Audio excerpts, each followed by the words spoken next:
어제 대통령 친일 기자회견 참으로 실망스럽고 유감입니다. 대통령 취임 후 첫 번째 회견이라는 사실 외에는 새로운 것도 의미를 부여할 만한 것도 없었습니다. 참으로 유감스럽습니다. 대통령의 불통만을 대상 확인한 회견이었습니다. 특히 소통을 원칙 없는 타협이나 부당한 결탁 정도로 생각하고 있는 대통령의 인식에 커다란 실망과 안타까움을 금할 수가 없습니다. 특히 특검을 거부하고 국회의 개헌 논의를 차단한 것은 잘못된 일입니다. 특검 거부는 미래로의 전진을 거부한 것이나 다름없습니다. 개헌 논의 차단은 새정치 논의를 차단하는 것과 다름없습니다. 특히 개헌은 주임대를 포함해서 집권 후에 개헌 추진하겠다라는 박근혜 대통령의 공약이었습니다. 또다시 약속 파기를 하겠다는 것인지 묻지 않을 수가 없습니다. 이슈를 빨아들이기 때문에 개헌 논의를 못하겠다고 하는데 제왕적 대통령제의 집권 초기에 과연 개헌 논의가 얼마나 국정운영에 방해나 장애가 될 것인지 그것은 크게 걱정하지 않아도 될 일입니다. 다시 한번 우리는 국회 차원에서 진지한 개헌 논의를 통해서 증오와 갈등의 정치를 극복하고 새정치의 근본적인 구조 개혁을 이루는 것이 필요하다라는 점을 다시 한번 지적을 합니다. 박근혜 대통령 3일 신년 인사에서 국정운영은 2인 삼각경주라 했습니다. 상대에 대한 소통과 배려 없이 2인 삼각은 불가능한 것입니다. 입맛에 맞는 상대만을 하겠다는 생각이 아니라면 반쪽 소통만으로는 2인 삼각 경주에서 넘어질 수밖에 없습니다. 박근혜 대통령께서 지적하신 대로 2인 삼각 경주에서 대박을 터뜨리려고 한다면 분명한 소통과 배려의 자세가 필요하다라는 조언을 합니다. 민주당은 진심으로 소통하고 대화하는 상생의 정치를 희망합니다. 미래로 전진하는 대한민국, 국민 통합을 위해 대통령이 불통의 초롱성에서 소통의 당장으로 나오시기를 국민과 함께 다시 한번 촉구합니다. 기초선거 정당 공천 폐지는 모두가 국민 앞에 약속한 사안입니다. 특히 다른 누구도 아닌 박근혜 대통령의 약속이고 새누리당의 약속입니다. 지난 대선에서 민주당도 약속했고 문재인 후보도 안철수 의원도 모두 국민 앞에 공언하고 실천을 다짐한 정치 혁신의 약속이고 또한 국민 모두가 바라는 것입니다. 기초선거 정당 공천 폐지는 못할 이유도 안 할 이유도 없습니다. 국민의 세금이 들어가는 것도 아니고 정부의 재정이 수반되는 공약도 아닙니다. 의지와 약속 실천에 신뢰만 있다면 이것은 가능한 것입니다. 그런데 정작 새누리당은 그제는 정당 공천제 유지라고 얘기하더니 어제는 또 아직 정해진 것이 없다라고 왔다리 갔다리 하고 있습니다. 대통령도 새누리당도 약속했고 국민도 원하는 기초선거 정당 공천 폐지가 이제 와서 오락가락 우왕좌왕할 일은 결코 아닙니다. 다음 달이면은 예비 후보 등도 공식적인 지방선거 일정에 돌입하게 됩니다. 새누리당이 계산기를 두드리면서 무사모사할 이슈는 결코 아닌 것입니다. 대통령과 새누리당에 다시 한번 촉구합니다. 풀뿌리 생활자치 권리 그리고 기초선거 공천권을 국민에게 되돌려 드립시다. 모든 국민이 원하고 있고 정치권이 다 함께 실천을 다짐한 국민과의 약속 그리고 정치 혁신의 다짐인 정당 공천제 폐지를 즉각 이행할 것을 요구합니다. 반드시 특검이 도입되어야만 이유가 더욱 명백해지고 있습니다. 최동욱 전 검찰총장 찍어내기 공작에 청와대에 이어 국정원이 개입한 사실이 확인됐습니다. 그러나 사실에도 불구하고 배후와 몸통, 진상은 여전히 안개 속이고 검찰 수사는 제자리를 맴돌고 있습니다. 여기에 더해서 올해 지방선거를 앞두고 민주당 소속 이재명 성남시장에 대한 국정원 직원의 부당한 사찰과 정치 개입 의혹이 또다시 제기되고 있습니다. 오늘 오전 중에 이재명 시장이 국정원 개혁 등의 문병호 간사위원과 함께 관련 증거들을 공개할 예정이라고 합니다. 만약 의혹에 그치지 않고 국정원 개입이 사실로 확인된다면 이건 중대한 문제입니다. 국정원이 지난 총선과 대선에 이어서 또다시 올해 지방선거에 개입하려는 의도를 가지고 불법 사찰했다라는 증거가 될 수 있기 때문입니다. 민주당은 절대 평가하지 않을 것입니다. 국민의 불신 해소 또 미래로의 전진, 국정원 개혁의 완수를 위해서도 특검은 불가피하다는 것이 시간이 갈수록 날로 명확해지고 있습니다. 마지막으로 오늘 말씀드린 것처럼 환노위원과 그리고 국토위원들의 연석회의를 진행하고 있습니다. 철도 파업 중단 이후 정부와 코레일의 행태가 대단히 염려스럽고 그 의도가 그 분노를 넘어서고 있기 때문입니다. 공기업은 개혁되어야 합니다. 필요하고 중요한 과제입니다. 그러나 개혁의 전제와 방향이 공기업 본연의 목적인 공공성을 포기하는 것은 결코 아닙니다. 공공성을 보다 강화하고 지키는 것으로부터 개혁은 출발되어야 할 것입니다. 민주당은 공기업 개혁을 민영화 추진의 발판으로 또 청와대와 정권의 낙하산 인사와 요금 인상의 핑계거리로 둔갑시키는 그 어떤 시도도 용납하지 않을 것입니다. 보다 자세한 사항은 야당 상임위원회 간사님들께서 말씀하실 것입니다. 예, 다음 박병석 국회부의장 발언하시겠습니다.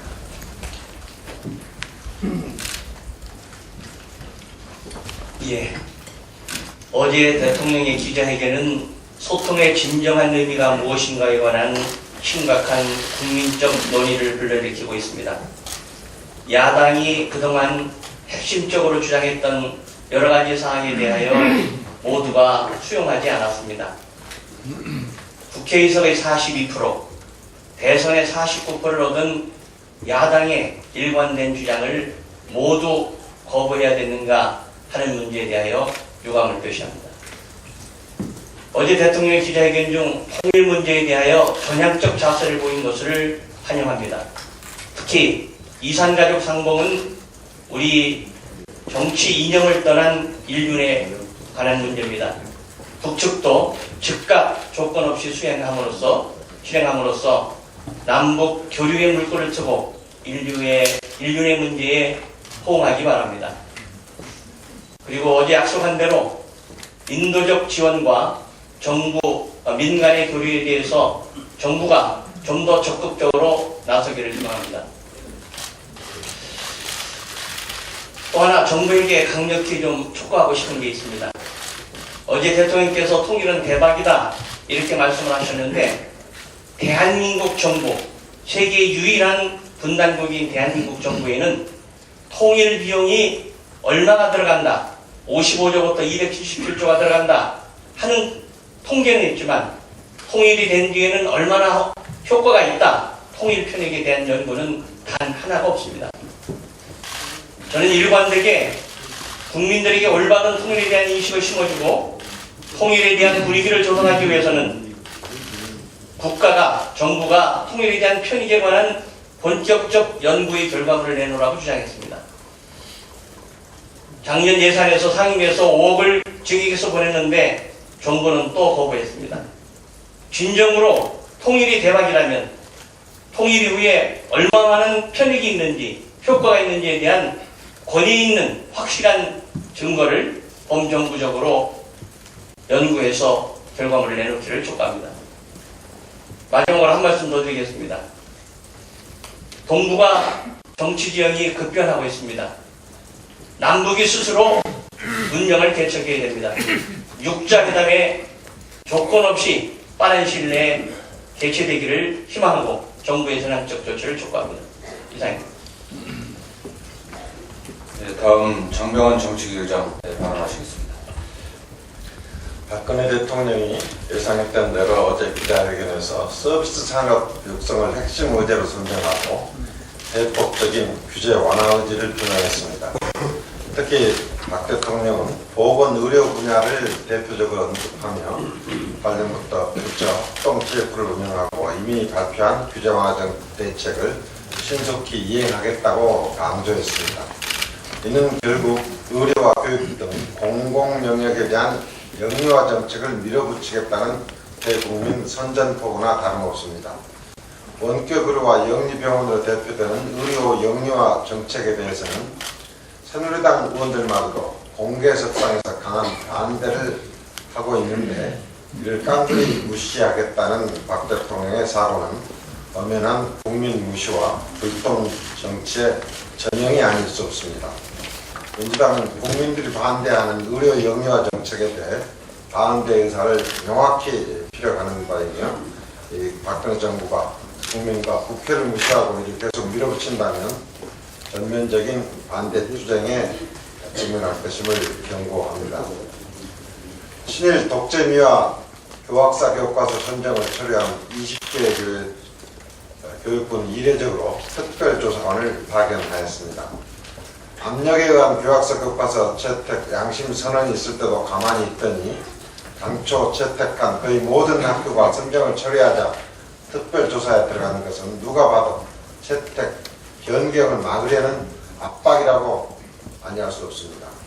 특별조사를 받아야 할 대상은 선정을 처리한 학교들이 아니라 채택률 제로의 역사 왜곡 교과서를 검증 승인한 국사편찬위원회와 이 교과서에 힘을 실어준 교육부입니다. 그런데도 이번 사태의 책임자인 교육부에 완장을 채워 채택률 제로의 교학사 교과서를 살리러 발버둥치고 있습니다. 이는 건강한 역사의식으로 역사 왜곡 교과서 선정 처리라는 비정상의 정상을 이루는데 합심해 주신 국민을 부당한 권력으로 제압하려는 것으로 반드시 실패할 것입니다. 박근혜 정부는 교육부 특별조사를 중지하고 대국민 사과부터 해야 마땅합니다. 또한 극단적 이념 편향성도 모자라 국감장에서 거짓말을 일삼았던 국사편찬위원장부터 경질하는 것이 이번 사태 해결의 첫 걸음임을 명심해야 할 것입니다. 좀 전에 박병석 부의장님도 말씀하셨습니다만 어제 기자회견에서 통일에 대해서 언급에 좀 부적절성을 한마디만 지적하고자 합니다. 통일이 대박입니까? 통일은 한반도의 미래고 한반도의 희망이라고 저는 표현을 했었으면 더 좋지 않을까 생각됩니다. 통일은 남북 상호에게 서로 이익이 되는 것이고 통일을 우리 어느 한쪽의 시각으로만 보는 접근으로는 통일이 오히려 계속 멀어질 수밖에 없다는 점 명심을 해야 한다고 생각합니다. 네, 다음 박기춘 사무총장 발언하시겠습니다. 어제 대통령 신년 구상 얘기하지 않을 수 없습니다. 기자회견문을 보니까 그 어디에도 민생과 민주주의라는 말은 한마디도 없었습니다. 참으로 유감입니다. 다시 말씀드립니다만 심지어 두 단어는 글자조차 없었습니다. 현재 전국 상황에서 비춰볼 때는 일부러 이 말을 빼려 해도 뺄 수 없는 그런 글자가 아닌가 생각합니다. 기가 막힐 노릇입니다. 참으로 요즘 표현으로 대박입니다. 기자회견을 지켜본 국민들께서 대박과 희망을 말씀하신 분이 많습니다. 그러나 통일은 대박이라는 대통령의 말씀이 소박한 민생조차 그야말로 안녕하지 못한 요즘에 국민들의 삶과는 왠지 거리가 있어 보입니다. 또한 국민이 마주하고 싶은 것은 대통령의 애완견 희망이가 아닌 불통을 걷어낸 자리에 협통과 함께 싹트는 진짜 희망일 것입니다. 청와대가 사전 주문한 각본대로 진행된 그야말로 OEM 방식, 짜고 치는 고속 방식 그런 기자회견으로는 진정한 소통이 어렵다는 사실만 재확인한 80일이었습니다. 꼼수와 거짓말을 하는 것보다 들키는 것은 더 나쁘고 또 창피한 일이 아닐 수 없을 것입니다. 지난 며칠간 기초선거 정당 공천제 폐지를 둘러싼 새누리당의 행태에 그야말로 얼굴이 바뀐 것입니다. 기초의 폐지로 언론을 도배한 지 단 하루 만에 번복했습니다. 집권 여당의 무책임하고 무능력한 물타기에 신물이 날 지경입니다. 우리 민주당이 기초선거 정당 공천제 폐지를 당론으로 확정짓고 또 새누리당을 기다린 지 반년이 다 돼가고 있습니다. 새누리당은 당론도 없이 우왕좌왕하지 말고 당론부터 먼저 결정하는 것이 순리일 것입니다. 1년 전에 공약을 통해서 국민의 지지를 받고 그 당론을 결정하지 못하면서 8월 말까지 결정하겠다고 하고 8월 말까지 결정을 못하니까 12월 말까지는 어떤 결정이라도 하겠다 하더니 해가 바뀌니까 이제는 물타기만 하고 있습니다. 또 당론도 아닌 내용으로 슬쩍 발의해 놓은 지방행정체제 개편 특별법, 이것은 또 뭡니까? 이 개정 역시 처리하는 것이 옳을 것입니다. 새누리당은 더 이상 삐뚤어진 모습으로 선거권자와 피선거권자 모두에게 실망과 걱정을 끼쳐서는 안 될 것입니다.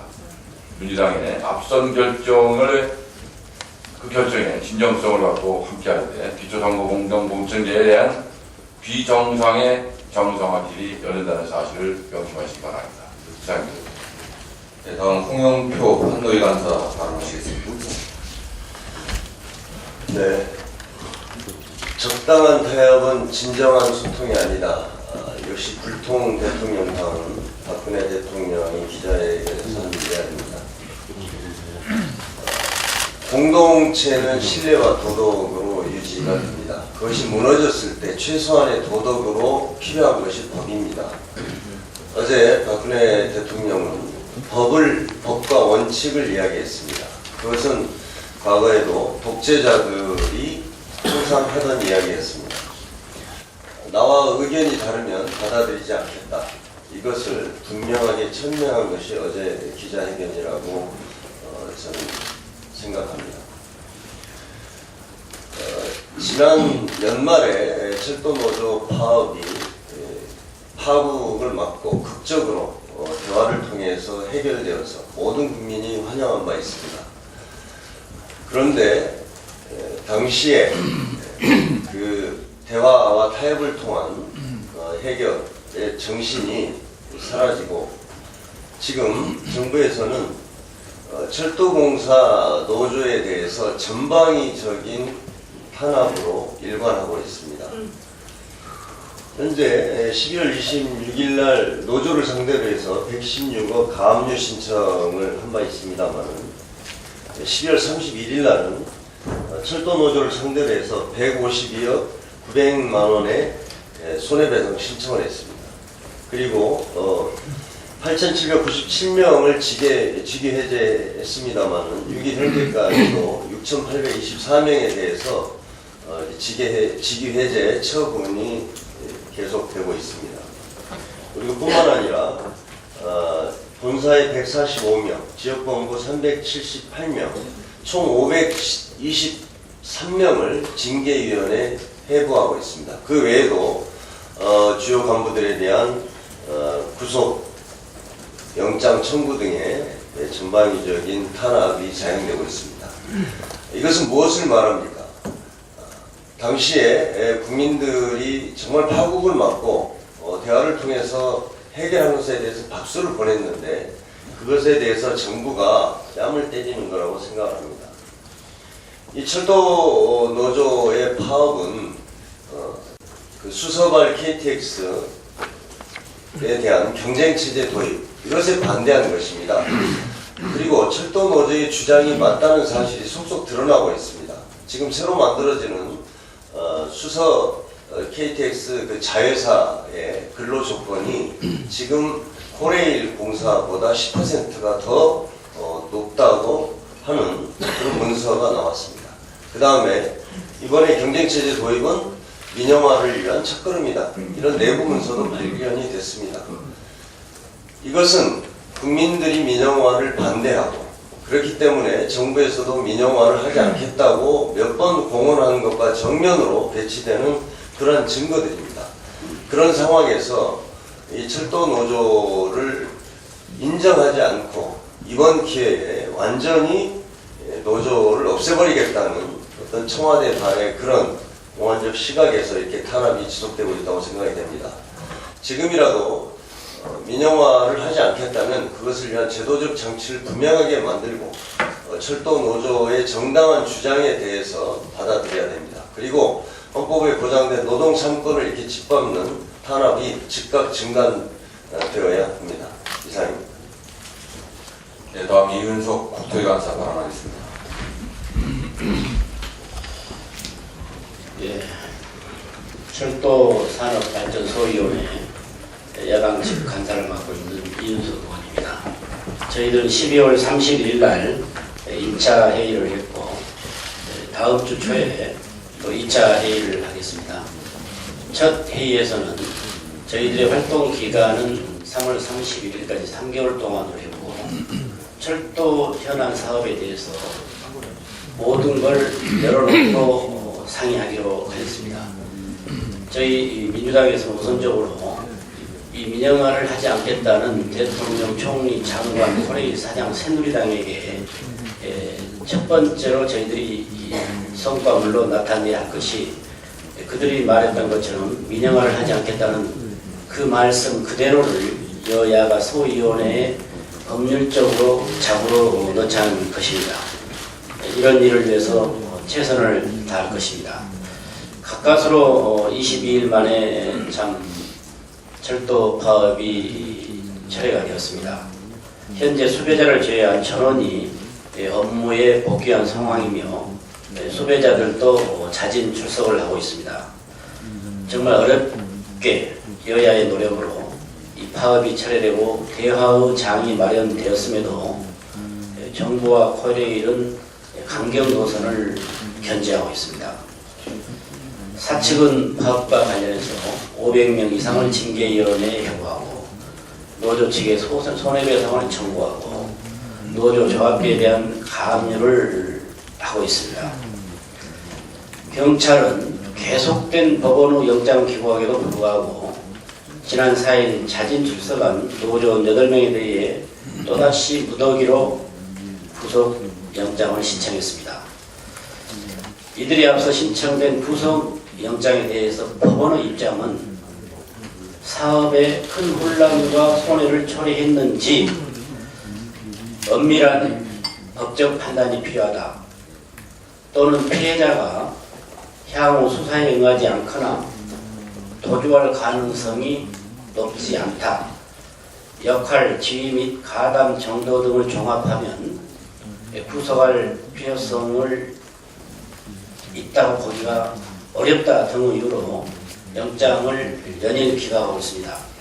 이는 경찰이 노조 압박용으로 구속 영장을 남발하고 있다는 증거입니다. 이러한 정부와 코레일의 행태는 평화적 교섭을 원하는 노조를 자극할 뿐 아니라 대화를 통한 사태 해결을 원하는 국민과 여야 정치권의 노력에 참모를 끼얹는 행위입니다. 신속한 철도 정상화를 바라는 국민을 생각한다면 복귀한 노조원에 대해서 점령군처럼 행세를 해서는 안 될 것입니다. 정부와 코레일은 국회 철도 소위를 통해 사회적 합의를 위한 대화의 장에 성의 있게 임해야 할 것이며 합리적이고 평화적인 노사 교섭을 통해서 국민의 안전한 고향 방문 준비에 만전을 기해 줄 것을 촉구합니다. 이상입니다. 네, 다음 한국의 시민단체들도 거기에 힘을 보탰고 심지어 한국 정부까지도 거기에 응원을 보냈습니다. 약속군이 신사참배를 일삼았던 당시 고이즈미 내각이 이런 문제에 대해서 조사를 했다는 어떤 기록과 흔적도 찾아볼 수가 없습니다.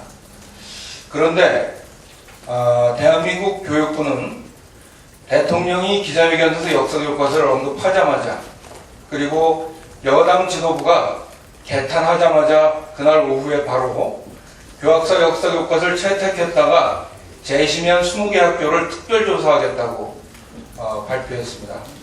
우선 교육부의 이 신속성에 놀랍습니다. 제가 계속 교육위만 하고 있는데 교육부가 이렇게 발빠르게 무슨 일을 처리하는 것을 제가 본 적이 없습니다.